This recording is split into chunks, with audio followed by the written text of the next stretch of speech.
Bienvenue sur Télébilingue dans cette édition d'information du dimanche 22 mars. Voici les titres de l'actualité du week-end. Une Kaerterslauf pas comme les autres cette année. 2 semaines après le drame de Chiètre, la course sportive a rendu un hommage aux victimes de l'incendie du car postal. Minute de silence, brassard noir et recueillement, une manière d'exorciser la tragédie et de repartir de l'avant. Ce samedi avait lieu dans le canton de Fribourg l'action cantonale de ramassage des déchets. Exemple à Cressier où de nombreux bénévoles ont mis la main à la pâte pour nettoyer leur village et sensibiliser au problème du littering. Bienne accueillait un tournoi international de tennis en fauteuil roulant. Le niveau de la compétition augmente chaque année en même temps que le sport se professionnalise. Reportage sur les courts de la Swiss Tennis Arena. C'est la 48e édition de la Kaerterslauf. Près de 7800 coureuses et coureurs se rassemblent à Chiètre pour participer à la course. Le parcours principal s'étend sur 15 km à travers la forêt, le village et les champs. Nous avons interrogé quelques participants sur leur course. C'est passé très bien, comme je voulais, tranquillement, oui et non, mais très très bien. J'ai bien couru, je savais que je m'étais fait une bonne condition physique, mais je n'ai pas couru si vite, en tout cas pas aussi vite que d'autres années. J'ai trouvé ça dur aujourd'hui. Au niveau du temps, je suis content, c'est comme l'année passée, pratiquement 54 minutes je crois. C'est la première grande course de l'année, donc le coup d'envoi pour le calendrier des courses populaires en Suisse. Mais cette Kaerterslauf n'est pas comme les précédentes. Suite à la récente tragédie du car postal, des organisateurs se sont interrogés pour savoir s'il fallait ou non maintenir l'événement sportif. Bien sûr, la question doit se poser d'entrée de jeu, mais personne n'est encore venu vers nous en disant qu'il ne fallait absolument pas l'organiser. Donc c'était assez vite clair qu'on la ferait. Et c'était aussi clair qu'on la ferait différemment que d'autres années, qu'on enlèverait certains éléments, qu'on ferait d'autres choses. Donc on s'est bien préparé et décaler la course aurait été impossible au vu du calendrier des courses suisses. Pas de festivités ni de soirée d'échauffement du vendredi, une édition plus sobre. Les coureuses et coureurs nous expliquent comment ils et elles ont perçu l'ambiance sur place. Voilà, c'est triste, émouvant, mais j'étais concentré. Je les souhaite le mieux à toutes les familles, à toutes mes condoléances. Ouais. Oui, on sent quand même une ambiance un peu plus lourde, aussi plus calme le long de la route et au centre du village. On sent quand même une différence. Ce qu'on remarquait, c'était la minute de silence qui a été introduite. C'était un bon rappel, un bon hommage. Sur le bord de la route, en courant, je remarquais que c'était aussi plus silencieux. Ça s'est bien passé, il y a eu une bonne ambiance. Je pense que c'était respectueux par rapport aux victimes. Et je pense que ça s'est bien passé dans l'ensemble. Malgré des derniers jours difficiles dans le village, la Kaerterslauf s'est avérée être une réussite et la commune a pu rendre hommage aux victimes par une minute de silence, des brassards de deuil ainsi que de nombreux bouquets de fleurs. Allez, c'est parti. Au revoir. Les volontaires de Cressier se plient en 4 samedi pour ramasser les déchets sauvages, armés d'une pince et de gants, car dans cette forêt aux abords de la route, on ne sait jamais sur quoi on va tomber. Ah, je sais pas ce que c'est dedans. Il y a une espèce de pâte. Bon, allons-y gaiement. Le village de Cressier participe aux actions coups de balai menées un peu partout dans les cantons de Vaud et de Fribourg contre le littering. Il y a beaucoup de plastique. Il y a même un enjoliveur. Voilà. J'ai trouvé aussi un petit peu des bocaux qui étaient fermés. C'est quand même pas compliqué de prendre un carton ou un plastique et puis de mettre ça dans la voiture et puis après de le mettre à la poubelle. Franchement, c'est pas plutôt que de le jeter par la fenêtre. Cette forêt est un point chaud du littering. Le syndic espère attraper le mystérieux pollueur qui jette ses canettes de bière dans les fourrés au mépris des panneaux de prévention. Des comme ça, on va en trouver plein. Les mêmes canettes en masse. Il commence toujours à la même place, il les finit toujours à la même place et il les lance toujours à la même place. Vous voyez, bon, ça c'est une autre marque. Il y en a encore une là-bas. Ça c'est le 200 mètres dans la forêt. Et chaque année, la même quantité. Donc la personne en question qui jette tout ça jette chaque année entre 250 et 300 canettes dans la nature. Je trouve ça d'une tristesse monumentale, mais c'est comme ça. Des déchets nocifs pour la nature et les animaux. Une vache, ça sent un peu le sucre, elle va essayer de manger ça. Ça va y lacérer l'estomac et c'est un énorme problème pour le bétail. J'imagine idem pour la faune sauvage. Après 2 heures de nettoyage, les différentes équipes de bénévoles se retrouvent à la déchetterie. Il y a encore de la place devant là.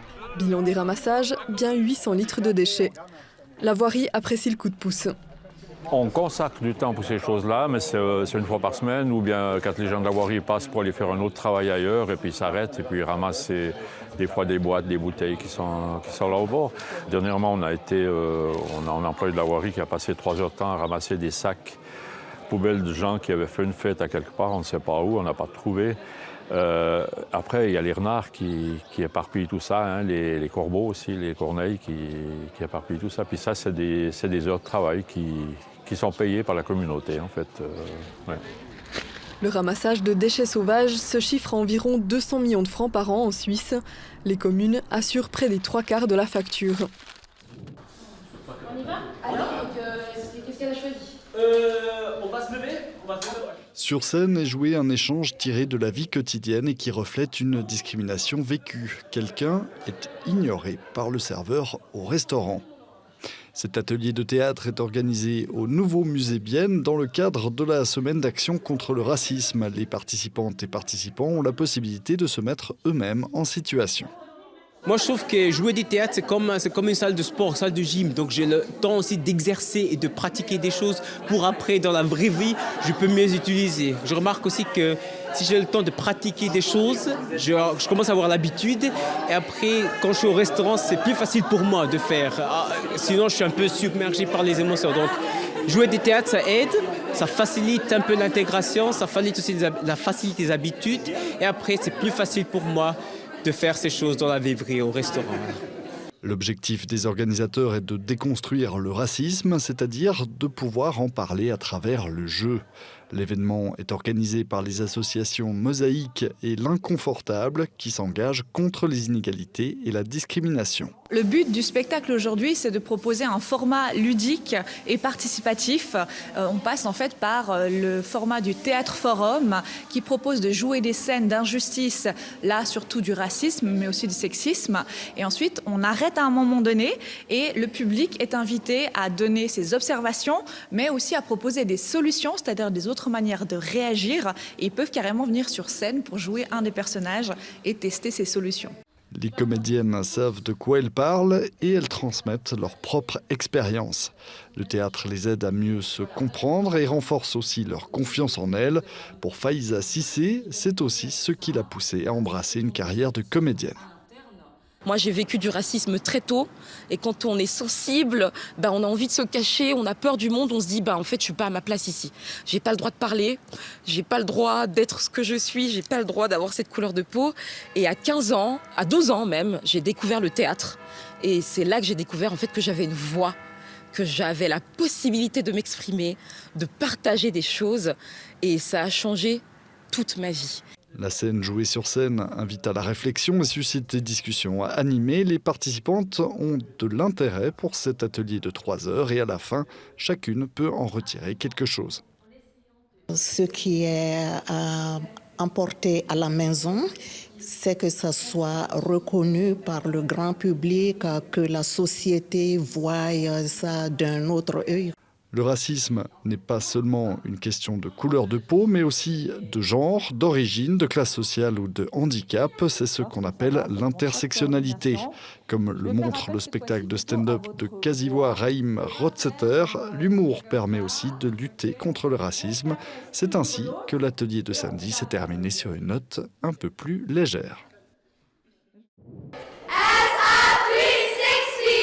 La troupe de danse de l'école de Studen-Egerton s'apprête à participer avec passion à la finale du School Dance Award qui a eu lieu à Bienne ce week-end.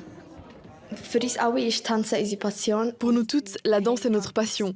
Ça nous tient à cœur, c'est très important et c'est pour ça qu'on va tout donner sur scène et montrer qu'on est vraiment là pour la danse. Moi, ce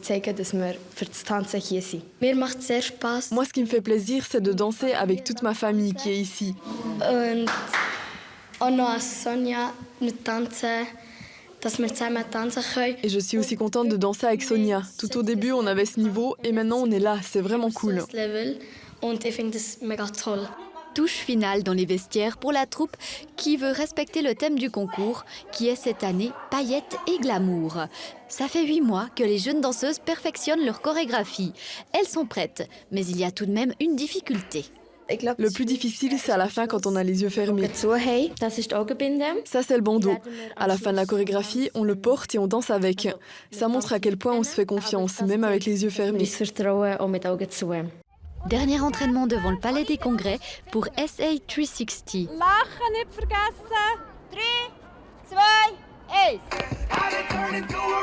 La troupe participe à la finale du School Dance Award dans la catégorie 7-8 Armos. Et il y a de la concurrence. D'autres classes du canton de Berne, mais aussi des cantons d'Argovie et de Bâle y participent. Mais leur prof est là pour les encourager.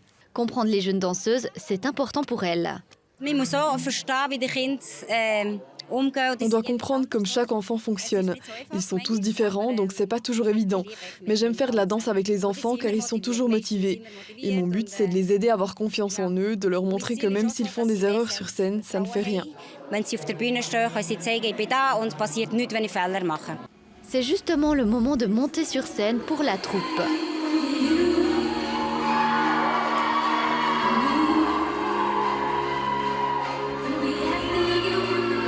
SA 360 enchaîne les figures et mélange les styles.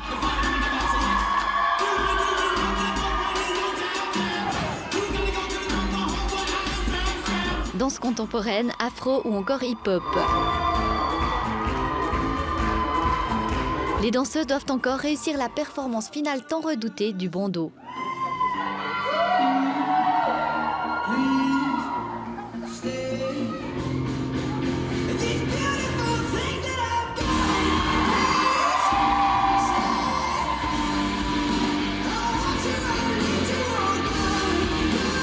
C'est réussi, tout s'est bien passé pour la troupe de l'école de Studen Egerton. Reste à attendre le verdict du jury qui note chaque prestation. Et la concurrence est rude. Rang Nummer 2, deuxième place. Mit 243 Punkten. Schulstuden Egerton!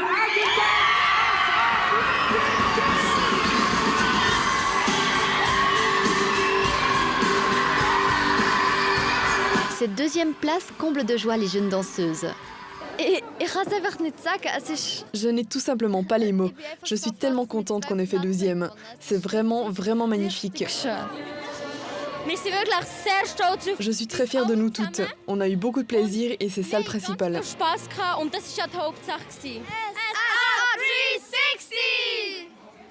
Quant à la première place, elle a été décrochée par une classe argovienne de l'école primaire de Baden. L'école de Studen Egerton ne sait pas encore s'il participera à la prochaine édition.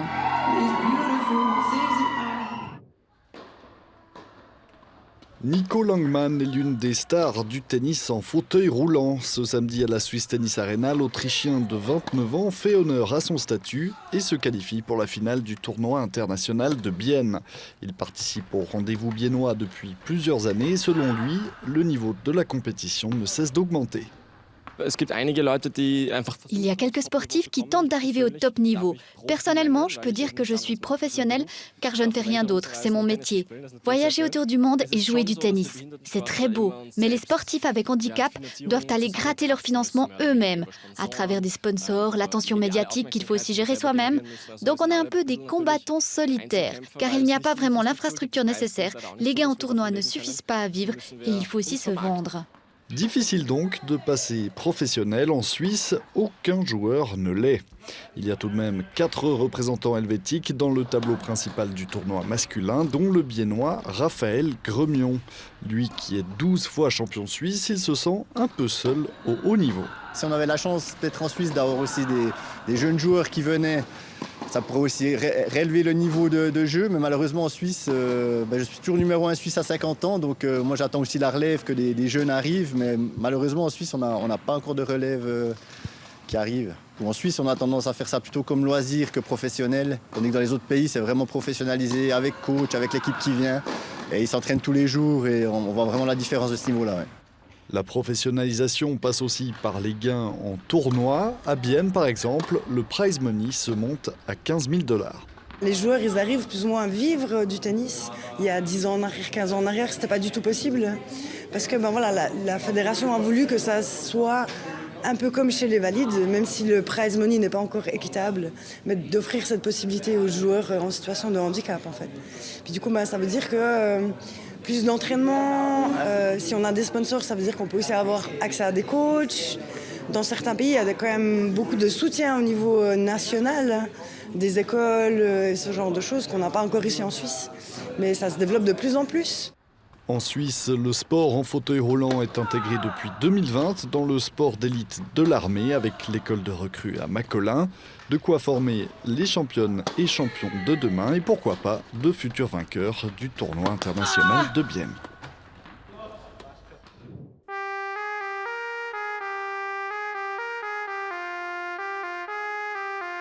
C'en est tout de cette édition d'Information. Au nom de toute l'équipe qui a préparé ce journal, merci beaucoup de l'avoir suivi.